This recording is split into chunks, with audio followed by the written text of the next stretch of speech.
siang Bapak Ibu. Selamat siang. Bagaimana kabarnya? Sehat. Baiklah, hari ini kita akan belajar tentang modul pengasuhan dan pendidikan anak. Tapi sebelumnya saya mau mengucapkan terima kasih sudah hadir ke rumah ini. Sebelum kita memulai pembahasan kita, baiknya kita berdoa. Doa dipimpin oleh Ibu Moses. Silahkan. Mari kita berdoa menurut kepercayaan kita masing-masing. Doa dimulai. Doa selesai. Oke, jadi hari ini kita akan membahas modul pengasuhan dan pendidikan anak di sesi pertama, yaitu menjadi orang tua yang lebih baik. Apa tadi, Ibu? Menjadi orang tua yang lebih baik. Oke. Baiklah, tujuan kita pada sesi kali ini ada dua. Yang pertama, membangun kesadaran peserta mengenai pentingnya peran orang tua dan pengaruh mereka terhadap tumbuh kembang si anak, serta membangun kesadaran untuk menggunakan pola pengasuhan yang lebih positif. Kira-kira kalau saya bisa bertanya, Ibu, kenapa orang tua harus menjadi orang tua yang lebih baik? Supaya anaknya menjadi sehat dan pintar. Oke, jadi mengapa orang tua harus menjadi orang tua yang lebih baik? Karena orang tua yang lebih baik tentu akan membesarkan anak-anak yang hebat. Bukankah demikian, Ibu? Ya, Bu. Ya, jadi kita akan bahas satu-satu. Yang pertama tadi adalah orang tua adalah contoh bagi anak. Nah, kalau misalkan orang tuanya kasar, maka anaknya kasar. Kalau misalkan orang tuanya baik, pasti anaknya baik. Oke, jadi orang tua itu adalah panutan kepada anak-anaknya. Nah, menjadi orang tua yang lebih baik itu bisa dengan cara mengingat hal-hal yang membahagiakan yang dirasakan sebagai orang tua.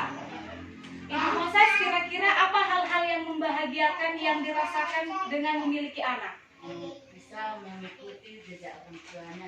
Ya, terima kasih Ibu. Jadi banyak sekali hal-hal baik yang bisa kita lihat dari anak-anak. Misalnya dia berlaku ramah terhadap orang tua, atau misalnya dia punya prestasi yang baik di sekolah, atau misalkan dia juga mau membantu orang tua. Menjadi orang tua yang lebih baik tentunya sejalan antara perkataan dengan perbuatan. Ya kan Ibu? Ya, Bu.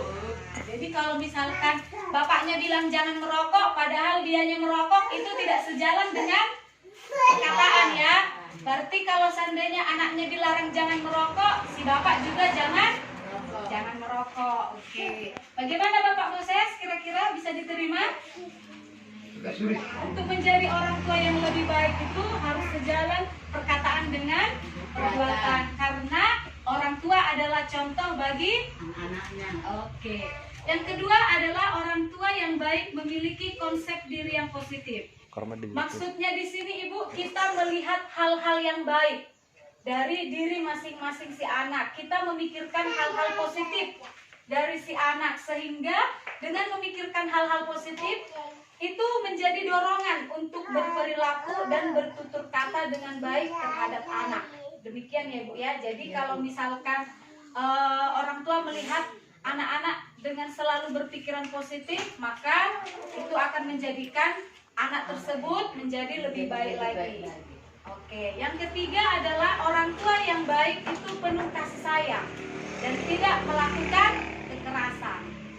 Di sini masih ada tidak kalau marah sama anak-anaknya main cubit, main pukul? Tidak ada, Bu. Memang orang tua yang baik itu tentunya penuh dengan kasih sayang ya.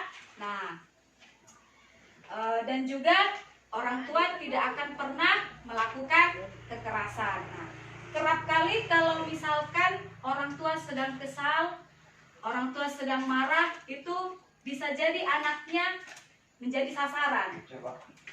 Menjadi sasaran ya. Jadi seandainya ada permasalahan atau misalkan anaknya menunjukkan sikap yang tidak baik, misalnya cengeng, susah makan, orang tua sering mencubit. Ya kan Ibu-ibu? Ya, benar. Ya, jadi kadang juga dibentak, ya kan?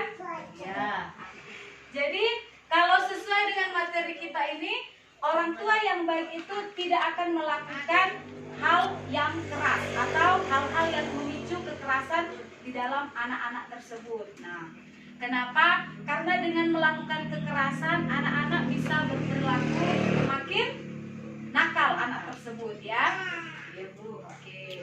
Kemudian yang selanjutnya adalah untuk menjadi orang tua yang lebih baik, ayah dan ibu harus saling bekerja sama. Nah, di sini ada dijelaskan, ayah dan ibu saling bekerja sama. Nah, kira-kira bagaimana maksudnya ini, Bu? Ayah dan ibu bekerja sama sebagai tim. Ada yang bisa menjelaskan? Kira-kira konsep bekerja sama ayah dan ibu itu bagaimana dalam mengasuh anak? Saling membantu. Jadi benar ya. Jadi melibatkan ayah dalam pengasuhan sehari-hari. Nah, jadi tidak hanya ibu yang bekerja untuk mengasuh si anak. Si ayah juga memiliki posisi ataupun tanggung jawab yang sama terhadap pola pengasuhan si anak, gitu. Bisa dipahami kan Ibu sampai sini? Nah, jadi ayah itu tetap memanfaatkan waktu untuk dapat mendidik si anak bersama-sama dengan si ibu. Yang kedua adalah membuat keputusan bersama dan melaksanakannya dengan konsisten.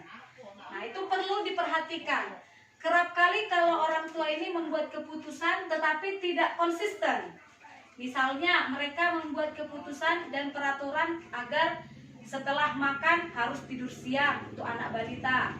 Tapi karena tidak konsisten seringkali diabaikan. Begitu ya.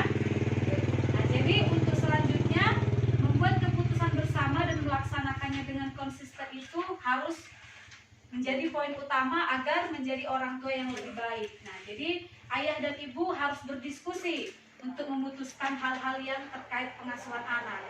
Misalnya kalau ayah dan ibu tidak saling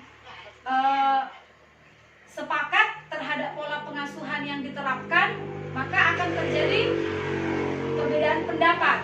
Ya, jadi ujung-ujungnya bisa menimbulkan pertengkaran. Nah, jadi itu sangat dihindari. Nah, yang selanjutnya, untuk menjadi orang tua yang lebih baik, kita harus menghindari konflik di hadapan anak. Ini sangat jarang dilakukan oleh orang tua, apalagi orang tua Batak, ya. Nah, karena kalau di depan anak tidak peduli, mereka berkonflik, merbadai ya misalnya ya. Jadi ini sangat dihindari. Dikarenakan dengan hal ini dapat membuat mental si anak menjadi apa, Bu? Trauma. Trauma. Nah, jadi menjadi orang tua yang lebih baik itu kita harus menghindari perbedaan pendapat yang sekiranya menimbulkan pertengkaran ya. Nah, jadi ibu-ibu dan bapak-bapak harus memperhatikan hal-hal tersebut agar nanti tujuannya tercapai, karena orang tua yang lebih baik akan menghasilkan anak yang hebat. Anak yang hebat. Mau anak-anaknya hebat, Ibu? Mau, Bu.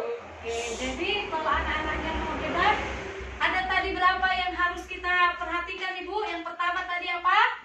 Mengingat. Coba dibaca, Bu. Mengingat hal yang membahagiakan sebagai orang tua. Yang kedua, Sejalan antara perbuatan dan perkataan. dan yang ketiga. Nilai positif yang ada dalam diri Anda. Oke, yang keempat. Bersikap dan bertutur kata penuh kasih sayang tanpa kekerasan. Kemudian selanjutnya, Bu. Ayah dan ibu saling bekerja sama dalam mengasuh anak.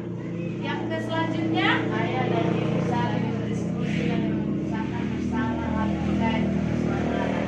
Yang terakhir, ayah dan ibu. Ayah dan ibu menghindari perbedaan pendapat dan pertengkaran di hadapan anak. Oke, jadi dari ke-7 hal ini, kira-kira untuk hari besok bisa dikerjakan, Ibu? Mudah-mudahan. Oke, jadi tolong dikerjakan ya, Bu ya, harus diusahakan supaya nanti anak-anak kita menjadi anak-anak yang hebat. Ya, Bu ya? Iya, Bu. Nah, jadi demikianlah materi kita pada hari ini. Ada yang mau ditanyakan, Ibu? Jadi kalau tidak ada yang mau ditanyakan, saya berharap ibu-ibu dapat melaksanakan yang ke-7 poin ini supaya anak-anak kita dapat menjadi anak-anak yang hebat. Nah, untuk yang terakhir, saya berterima kasih atas kesempatan yang sudah Ibu berikan. Dan saya berharap untuk kesempatan yang berikutnya Ibu tetap bersemangat lagi. Amin. Terima kasih.